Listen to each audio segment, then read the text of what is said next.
Voilà, bonjour à tous. Ça fait plaisir de voir vos familles, Anna, Lisa, Dasha. C'était pas encore rencontrés. Ça fait un plaisir de vous voir ici et de savoir que vous êtes là avec nous. Donc, forcément, je pense que tout ne sera pas facile à traduire au fur et à mesure. Et voilà, c'est d'autant plus chouette de voir que les parents sont là alors qu'ils ne comprennent pas tout. Donc voilà, on est dans cette reconnaissance. Et ce matin,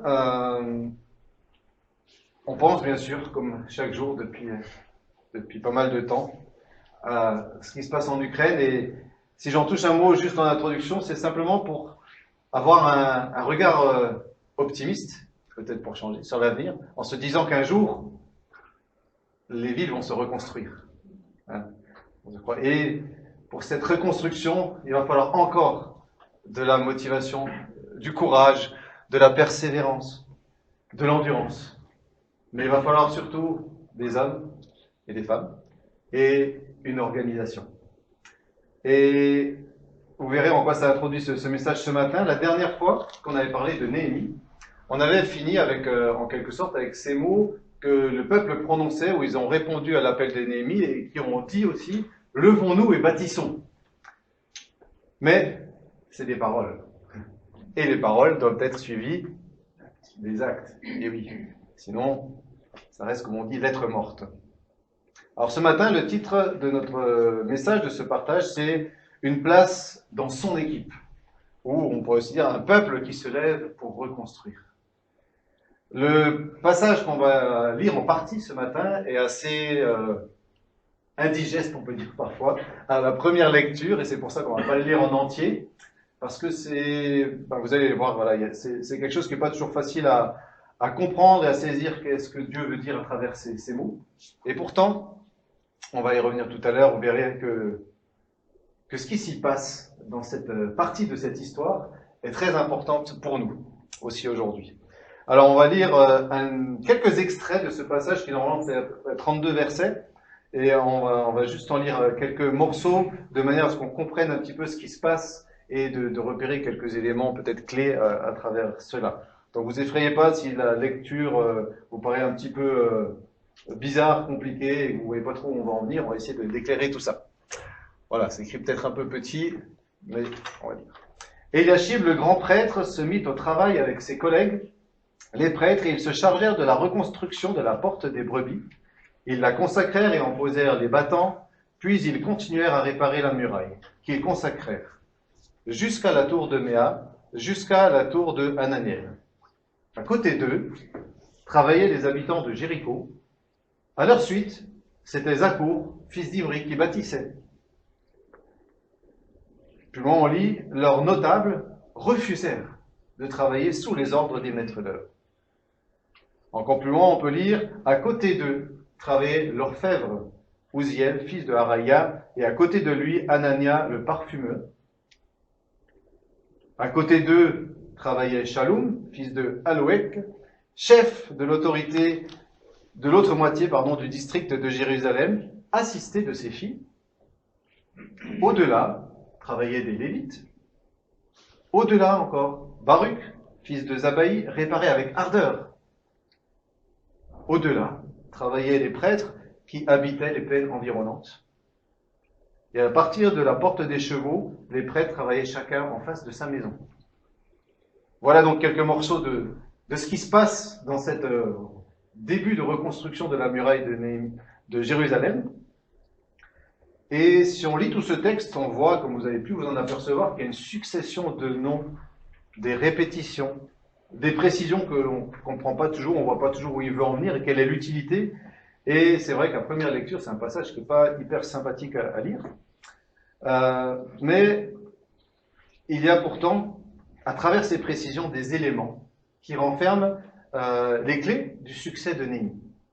Il y a là des choses à comprendre concernant les principes de Dieu pour son peuple. C'est pourquoi, au final, plusieurs disent que c'est un des chapitres les plus importants de ce livre. Donc ce texte nous parle de travaux, vous avez compris, mais en fait, si on y regarde bien, il n'y a pas beaucoup de détails techniques. Je ne vous ai pas dit l'épaisseur des murs, le type de pierre, etc. Par contre, il y a des détails concernant les intervenants. Donc on l'a dit, il y a des noms, il y a des détails concernant l'organisation, et donc c'est à travers ces choses-là qu'il y a quelque chose à saisir pour nous. C'est aussi des petits indices quand on prend sa Bible et qu'on l'ouvre pour se dire, mais voilà, quels sont les éléments qui sont là présents, et du coup, s'il y a ces éléments présents, c'est que ça veut dire quelque chose. Et des fois, on peut un peu comme ça avancer dans aussi sa découverte personnelle de la parole de Dieu. Alors, je vous invite ce matin, on va dire, à être en route, à nous mettre en route pour découvrir ces clés du succès et les principes qui sont chers au cœur de Dieu. Tout d'abord, à la base du plan de Dieu, il y a toujours des individus qui sont libres et responsables. Dieu considère son temple, il considère la ville de Jérusalem, mais au-delà de tout ça, il considère le peuple qu'il a choisi, et à travers cela, il considère chacun, personnellement. Et quelque part, c'est ce que dit ce texte. Il dit, en quelque sorte, tu es important. Dieu te connaît, Dieu te voit. Ces noms, ça nous rappelle que ce que l'on fait n'est pas, comment dire, Dieu le voit. Voilà. Ce que l'on fait, Dieu le voit. Ce que l'on est, Dieu le voit. Et le fait qu'il relève tous ces noms qui sont écrits dans cette Bible depuis plus de 2000 ans, 2500 ans presque pour cette histoire, ça montre que Dieu s'intéresse à chacun. Et particulièrement à ceux qui se lèvent pour lui obéir et pour l'honorer. Lorsqu'on cite le nom de quelqu'un, par exemple pour le féliciter, pour un travail qu'il a fait, etc., ça donne de l'importance à cette personne. Si on dit juste que il y a des personnes qui ont fait ceci, ça ne relève pas trop l'importance de la personne en question. Mais si on dit, voilà, c'est un tel, par exemple Fred, qui a fait une super peinture, voilà, c'est vraiment magnifique, il s'est bien appliqué, voilà, on voit que c'est important de relever le nom. Et pourquoi relever ça? Parce que pour Dieu, c'est le cas. Dieu, il nous voit. Il n'est pas indifférent à ce que l'on fait et surtout à l'état de notre cœur lorsqu'on le fait. Mais on y reviendra. On voit aussi dans ce passage des efforts. Il y a des personnes qui font des efforts. Et Dieu nous dit que il ne s'agit pas forcément toujours de construire des murs avec des pierres, etc. Mais Jésus dit que même un verre d'eau qui est donné à quelqu'un en son nom, il le voit, et la personne aura sa récompense pour ce geste qu'il a fait avec son cœur. Donc Dieu, encore une fois, voit les choses. Il nous encourage à être fidèles en toutes choses dans nos vies. Et puis, Dieu voit, comme on l'a dit tout à l'heure, la manière dont on fait les choses. Je ne sais pas si vous avez remarqué dans le texte qu'on a lu, tu peux passer, je pense, parce qu'il y avait des titres. Ah, pardon, oui. Juste un petit mot, je fais une parenthèse, vous avez oublié de faire au début. J'ai simplement mis cette image, encore une fois, pour que l'on visualise un petit peu ce qui se passe. C'est la ville de Jérusalem, avec les murailles, et puis il y a plusieurs portes, voilà, tout autour. Et le travail, comme on l'a lu au verset 1, commence à la porte des brebis là-haut. Et en fait, le passage qu'on a lu, enfin qui est dans Néhémie 3, décrit au fur et à mesure tout ce qui se passe tout autour de cette muraille. Voilà, pour situer un petit peu tout ça. Je disais que dans ce qu'on a lu au début, il y a un moment, il est relevé, pour une personne en tout cas, il y a marqué Baruch réparait, donc la muraille, avec ardeur. Et puis je me suis dit, c'est le seul quand même pour lequel c'est marqué. Alors est-ce que c'est le seul qui a mis d'ardeur? Je ne sais pas, mais en tout cas, puisque c'est Néhémie qui a écrit, Néhémie il l'a vu. Et là, encore une fois, ça nous montre que Dieu voit vraiment l'état du cœur et la façon dont on fait les choses, et surtout, aussi, je crois que lorsqu'on fait les choses avec notre cœur, avec ardeur, ça encourage les autres qui sont à côté de nous, non? Quand vous êtes sur votre lieu de travail ou dans une équipe ou ailleurs, et que vous devez faire des choses ensemble, si quelqu'un est hyper motivé, joyeux et qui va y mettre de l'énergie, ça encourage tout le monde en général. Et je crois que cet homme a encouragé Néhémie, et c'est pour ça que Néhémie le relève. Donc pensons que, voilà, lorsqu'on travaille pour le Seigneur aussi, ou là où on est, notre attitude impacte les autres, ça les encourage, ça peut être vraiment quelque chose de bénéfique, mais aussi, encore une fois, Dieu le voit. Et puis, dans cette reconstruction, tout n'est pas toujours rose, et il y a des circonstances, même qui ne sont pas toujours encourageantes. Il y a même, on l'a vu peut-être, vous avez remarqué, des chefs qui ont refusé de travailler. Ils ont refusé par orgueil. il ne voulait pas, si vous avez retenu, se mettre sous les ordres des maîtres d'œuvre. Parce qu'il y a quand même des responsables pour diriger tout ça. Et du coup, ils n'ont pas travaillé. Mais c'est relevé, là aussi, Dieu le voit. Ce que l'on fait, mais aussi ce que l'on ne fait pas. Et pourquoi? Et ce que je trouve super intéressant par rapport à ça, c'est qu'il nous dit, en fait, c'est les chefs des Tekoa, on ne connaît pas trop qui c'est, mais c'est un groupe qui habite pas très loin de Jérusalem. Et par contre, on voit que les habitants de Tekoa, eux, ont travaillé. Ça veut dire que même si leur chef, leur responsable n'était pas là, du coup leur ont montré un mauvais exemple, quelque part, ça aurait pu être une bonne excuse pour eux de ne pas y aller non plus, et bien eux, ils se sont mis au travail.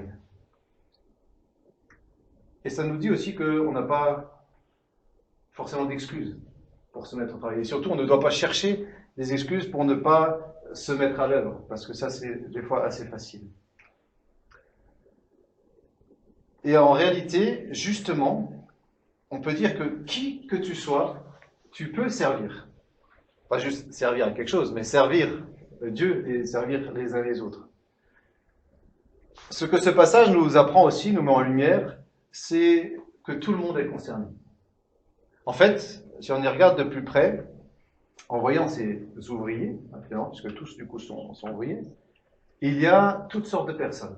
Il y a des prêtres, des lévites, des orfèvres, des gens qui travaillent donc avec minutie, des parfumeurs, des marchands. Il est même parlé de filles d'un chef de famille, de scribes, de chantres. Bref, vraiment, tout le monde peut s'y mettre. Il n'y a pas forcément besoin de qualification spéciale apparemment. Mais ce qui est aussi intéressant, j'ai trouvé, c'est que lorsqu'on regarde à ces personnes qui travaillent, celles que j'ai citées, en fait, quelque part, ils auraient eu de très bonnes excuses pour ne pas se mettre à ce travail. Pour beaucoup. Les prêtres et les lévites, qui sont très présents dans ce travail, normalement, ce sont des personnes qui sont consacrées à un service particulier, pour Dieu, dans le temple. Mais ils étaient là, pour bâtir. Les orfèvres, comme on l'a dit, ou les parfumeurs, des gens qui d'habitude font des choses plutôt fines. Là, il faut prendre des cailloux, il faut aller les mettre sur les murailles ou des portes, etc. Ils sont là, et ils travaillent. Il y a des dirigeants, et il y a toutes sortes d'habitants, il y a même, comme on l'a dit, des femmes. Je crois que c'est important. Lorsque les choses sont précisées dans la parole de Dieu, c'est qu'il y a toujours une raison. Et je crois que c'est important pour nous aussi de nous rappeler voilà, qu'on a toujours des choses que l'on peut faire pour le Seigneur. Mais un autre danger peut-être, c'est de se dire que du coup, tout le monde doit toujours tout faire. Et ce n'est pas toujours le cas.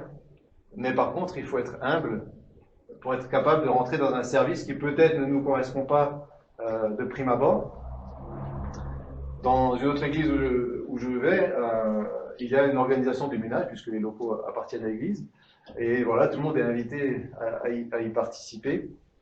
Et voilà, c'est pas forcément, j'allais dire ceux qui n'ont rien d'autre à faire qui y participent, mais vraiment tout le monde, y compris responsables d'église, etc., qui peuvent participer. Et c'est une bonne chose. Je m'en souviens qu'on avait un jour aussi, nous, un pasteur stagiaire. Et la réflexion a été faite de dire, voilà, cette personne, à la place de vouloir être toujours devant, elle pourrait aussi montrer l'exemple du service avec humilité en participant à cette tâche. Des fois, on a envie de certaines autres choses, on a envie d'être devant peut-être, ou d'avoir des choses qui sont vues par les autres. Mais l'essentiel, c'est de servir et de voir ce que Dieu attend de chacun. Dieu appelle chacun, de nous donc, il appelle chacun, là on l'a vu aussi, mais pourtant tout le monde est libre et responsable de répondre à cet appel. Pas un appel de partir en mission forcément ou ailleurs, simplement l'appel de dire voilà, je suis disponible, comme on l'a aussi chanté pour le Seigneur, et si je lui ai donné ma vie, c'est pas après je fais le tri de ce qui me plaît et de ce qui me plaît pas.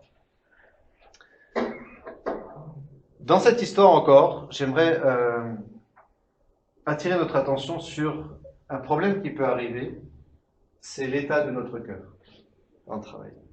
Et dans tout le descriptif de cette reconstruction, on a plutôt l'impression que tout se passe bien, et c'est vrai que c'est plutôt le cas. Mais il y a un petit détail au verset 1 de ce chapitre qu'on a lu tout à l'heure, et je vais éviter de passer trop de temps dessus, mais simplement, on voit que Éliachib, le grand prêtre, donc ça commence par lui, avec la porte des brebis, etc., qui s'est mis au travail, qu'il a consacré, donc on a l'impression qu'il a tout fait super bien, Et en partie, c'est vrai. Mais il y a un détail, c'est que pour cette partie-là, il est dit, vous vous souvenez, il y a plein de portes autour de Jérusalem, hein, et il est dit que cette porte, ils ont posé des battants. Point. Et dans tout le reste du passage, quand on le lit, chaque fois qu'il est parlé des portes, il est indiqué qu'il y a des battants, il y a des verrous pour fermer les portes, et il y a des barres qui sécurisaient les portes. En fait, ce que ça révèle ici, c'est de se dire, ben, en fait, il n'a pas fait son travail tout à fait comme il faut. Et du coup, la question, c'est pourquoi? Et ça, on n'a pas l'explication dans cette partie du texte, mais plus loin, dans le même livre de Néhémie, il nous est expliqué que ce grand prêtre, en quelque sorte, il avait un cœur partagé. Il était attaché à Tobidja, qui est une personne qui était opposée au peuple de Dieu. Il avait des liens comme ça avec des opposants du peuple de Dieu. Son cœur n'était pas entièrement à Dieu. Il utilisait même la maison de Dieu plutôt pour ses besoins et ses intérêts que comme ça devait l'être. Bref, on découvre et on comprend que cet homme n'est pas entièrement pour le Seigneur. Et ça pose problème. Ça pose problème parce que une porte qui n'est pas sécurisée sur une ville fortifiée, qu'est-ce qui risque d'arriver? Ben oui, ça risque de se faire. Les personnes vont rentrer assez facilement. Chez moi, à la maison, on doit fermer les portes à clé le soir, et puis moi, j'oublie souvent. Anne, elle me le répète des fois, elle dit, t'as pensé à fermer les portes? J'oublie, mais c'est pas fait exprès. Tandis que lui, là, c'est fait exprès. C'est fait exprès. Il n'a pas sécurisé, il a négligé son service. Et c'est bien là tout le problème. Négliger son service fragilise l'ensemble de la communauté. C'est la leçon aussi qu'on peut retenir pour nous. Négliger son service fragilise l'ensemble de la communauté. Et ça attriste le cœur du Père. Alors voilà, c'était la première partie. Maintenant, on va se regarder encore à autre chose par rapport à ces travaux. Parce qu'on voit, jusqu'à présent, on a regardé sur ce qui concerne les individus. Mais en fait, ce qui est vraiment chouette aussi dans tout ça, et c'est un peu, ça rejoint notre titre, hein, c'est que c'est un travail d'équipe. C'est vivre en tant que peuple de Dieu. Il y a une organisation qui est là, et c'est Néhémie, quelque part, je me suis dit, il a une intelligence qu'il met au service du peuple et au service de Dieu.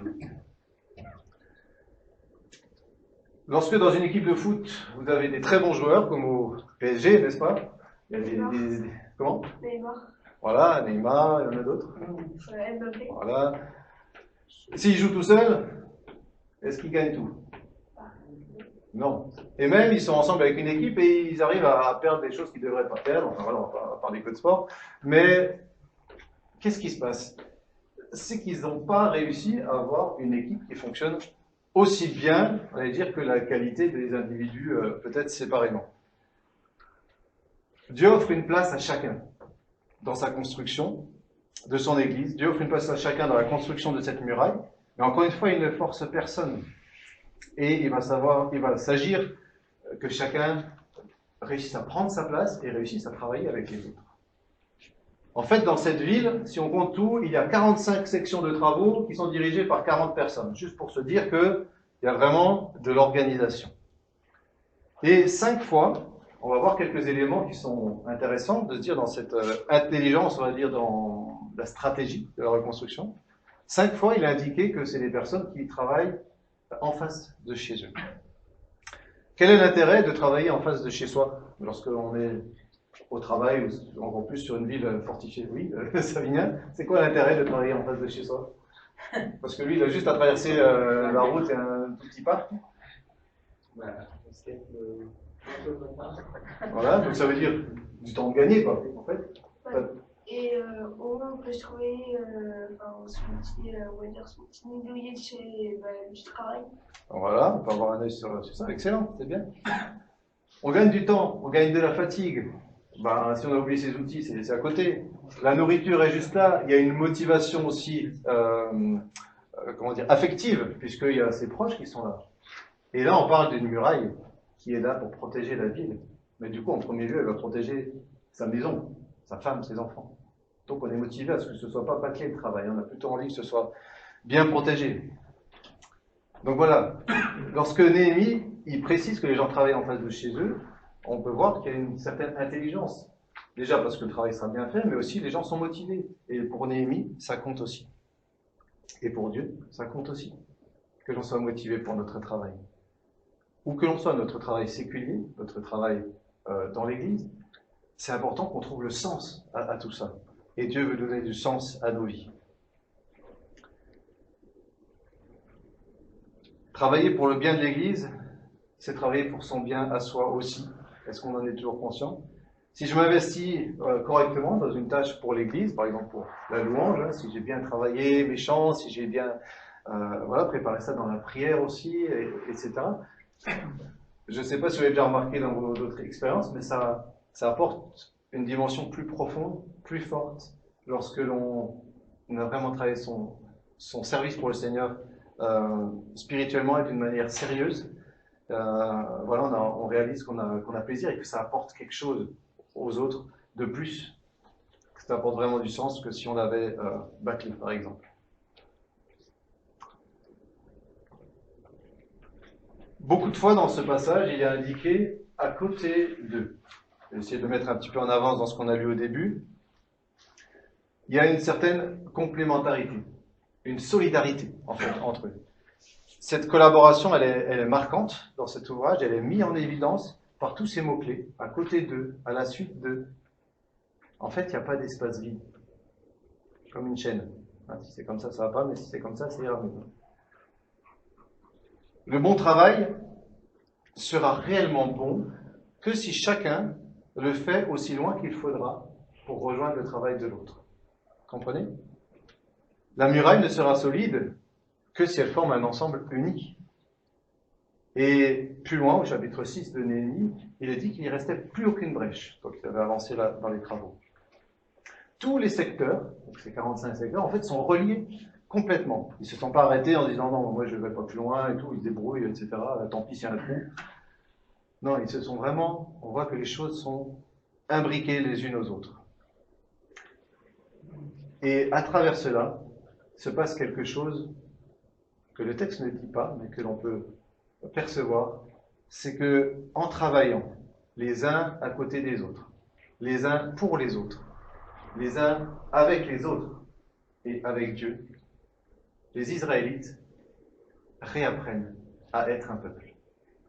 Et ça, c'est une dimension, peut-être ils ne percevaient même pas, enfin ils l'ont perçu au fil des jours et du temps, mais c'était aussi l'objectif de Dieu, que les Israélites réapprennent à être un peuple. Parce que le travail va toujours bien au-delà de l'aspect matériel. C'est vrai qu'ils avaient saisi le sens spirituel de leur action, quelque part, lorsque Néhémie leur a présenté les choses. Mais maintenant, en rentrant avec humilité et zèle dans le service pour Dieu, et malgré leurs faiblesses, leurs menaces, les menaces qui commencent à y avoir autour, ils vont être eux-mêmes, chacun, au bénéfice des bénédictions. Ils vont être au bénéfice de leur engagement et bien au-delà de ce qu'ils pouvaient imaginer. Alors je crois que c'est un encouragement pour nous en tant qu'Église, parce que Dieu a voulu l'Église. Et dans Matthieu 16, verset 18, il nous a dit que c'est lui qui l'a construit. Mais il nous invite à y participer. Il nous invite à vivre cela avec lui à la tête. Alors soyons pleinement convaincus que notre engagement pour lui et pour son peuple, les uns pour les autres, et pour sa gloire, sera et est déjà source de bénédiction au-delà de ce qu'on peut imaginer. La Bible nous dit, et ça a été lu tout à l'heure, que nous sommes des pierres vivantes. Dans 1 Pierre 2, et versets 4 et 5 que je vais vous relire, Jésus-Christ est la pierre vivante que les hommes ont rejetée, mais que Dieu a choisie, à laquelle il attache une grande valeur. Et cet encouragement, approchez-vous donc de lui. Et puisque vous êtes aussi des pierres vivantes, édifiez-vous pour former un temple spirituel et pour constituer un groupe de prêtres consacrés à Dieu, c'est-à-dire des personnes qui rendent un culte à Dieu. Des pierres vivantes. Vous en avez déjà vu? À l'opposé des pierres mortes, hein, si on peut dire, bien sûr, c'est imagé. On n'est pas posé à un endroit comme une pierre morte et on attend en regardant ce qui se passe. C'est le Seigneur qui nous invite à prendre notre place et à agir pour lui et par lui, à travailler dans l'amour, dans l'unité, dans la solidarité. C'est cela qui rend l'ensemble solide et beau. Et c'est de cette unité que jaillit, vous savez quoi, un puissant témoignage pour la gloire de Dieu. Alors en conclusion, le travail a commencé à partir d'une vision qui était inspirée, que Néhémie a partagée. La mise en action repose sur la foi. Il fallait qu'il croie en ce projet, qu'il croie d'où ça venait, que ça venait de Dieu. Parce que s'y investir allait avoir de sérieuses conséquences bénéfiques, mais aussi des grosses difficultés. Donc la mise en action repose sur la foi et sur le libre investissement de chacun. Jésus nous a montré l'exemple, n'est-ce pas? Lui, le roi serviteur, doux et humble de cœur. Et c'est dans le vécu en équipe qu'un esprit d'équipe se forge et grandit. Au travers des victoires, mais aussi au travers des épreuves, parfois des défaites, des chutes, dans lesquelles l'équipe se soude pour les traverser ensemble. C'est ensemble que nous vivons les difficultés, c'est ensemble que nous recevons les bénédictions. Car la famille fait la joie du Père. Notre identité personnelle, celle de chacun de nous, a d'autant plus de valeur aux yeux de notre Père que nous la mettons au service de sa famille. Considérons aussi que les réponses de nos prières se trouvent souvent dans l'obéissance à sa parole. Le peuple dont il est question ici souhaitait une meilleure situation. Vous vous souvenez, là, les murailles qui étaient toutes écroulées, c'était le bazar, j'allais dire. Hein. Ils n'avaient plus d'identité, ils n'avaient plus d'estime d'eux-mêmes, sans doute. C'était assez triste comme situation, ils vivaient dans l'oppression. Et ils auraient bien aimé que ça change. Mais ils ont été appelés à construire dans la situation où ils étaient. Dieu n'a pas changé la situation et après il leur a dit, bon ben allez-y. Il a dit, allez-y et les choses vont changer. La situation extérieure n'avait pas changé. Pourtant, tout a commencé à changer pour eux à partir du moment où ils ont compris et où ils ont accepté et ils ont obéi à la volonté de Dieu. Alors n'attendons pas que les choses changent pour obéir et pour servir, mais nous aussi, levons-nous et bâtissons et que ça ne s'arrête pas à des mots. Pour terminer, as-tu compris que tu es important? On a relevé au début, que tu es important aux yeux de Dieu, que tu as des dons. Et si on ne les a pas encore découverts, on peut commencer à servir déjà dans plein d'autres choses. Qu'on a toujours des possibilités de servir, mais il faut simplement des fois de la volonté et de l'humilité. Et peut-être en sortant ou dans les jours qui viennent, tu peux dire mais qu'est-ce que je peux faire? Et apporter ça au Seigneur en prière et le partager aussi peut-être avec Raphaël et dire voilà, j'aimerais être utile ou faire des choses. La motivation première, c'était quand même important, hein, c'est Dieu lui-même. Parce que notre motivation doit être de l'honorer. Et notre motivation doit être aussi celle du bien des frères et des sœurs. Voilà, ce que nous vivons dans l'Église pour Dieu sera alors visible par le monde. Et quand je dis Église, c'est l'Église locale, mais c'est aussi l'Église avec un grand E qu'on dit l'Église universelle. Et j'aimerais vous laisser ce verset pour terminer, qui nous encourage aussi à vivre cet amour les uns avec les autres. À ceux-ci, tous connaîtront que vous êtes mes disciples si vous avez de l'amour les uns pour les autres. Je vais terminer par la prière et puis après je vous inviterai à nous lever. On va prendre ce chant qui illustre ce partage, qui parle d'une chaîne d'amour. On le prie. Seigneur, merci pour ta parole. Merci parce qu'on voit que tu n'as rien mis au hasard. Tu nous enseignes et tu nous encourages à vivre pour toi. Et tu as des projets de paix et non de malheur pour chacun. Tu as des projets de paix, non de malheur pour ton Église. Tu souhaites être glorifié par elle, par chacun de nous, par nos vies. Merci pour chacun ici présent. Merci pour les dons que tu as donnés à chacun. Merci parce que tu veux nous aider à construire cette équipe pour toi et à grandir dans ta grâce, à fonctionner ensemble, à savoir nous aider, nous encourager les uns les autres. Merci parce que tu as montré l'exemple parfait de cet amour au service des autres. Et nous te bénissons pour cela. Nous te bénissons parce que tu vas encore nous unir et nous aider à bâtir avec toi. Amen.